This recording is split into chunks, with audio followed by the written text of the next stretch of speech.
আদালতের আদেশ অমান্য করায় প্রধান নির্বাচন কমিশনার এম নাসিরউদ্দিনের বিরুদ্ধে কেন শাস্তিমূলক ব্যবস্থা গ্রহণ করা হবে না তা জানতে চেয়ে রুল জারি করেছেন হাইকোর্ট। রোববার বিচারপতি ফাহমিদা কাদের ও বিচারপতি মোহাম্মদ আসিফ হাসানের সমন্বয়ে গঠিত হাইকোর্ট বেঞ্চ এই রুল জারি করেন।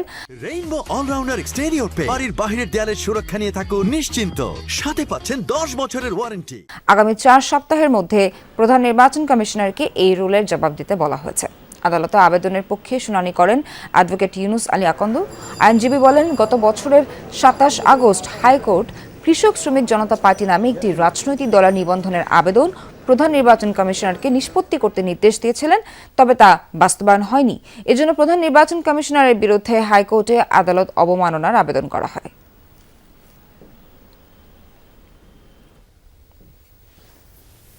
কেন প্রধান নির্বাচন কমিশন মিস্টার এম নাসিরউদ্দিন এর বিরুদ্ধে আদালত অবমাননার প্রসিডিং ড্র কেন করা হবে না, সেজন্য রুল জারি করেন আজকে 4 সপ্তাহ। রাজনৈতিক দলের নাম কৃষক শ্রমিক জনতা পার্টি।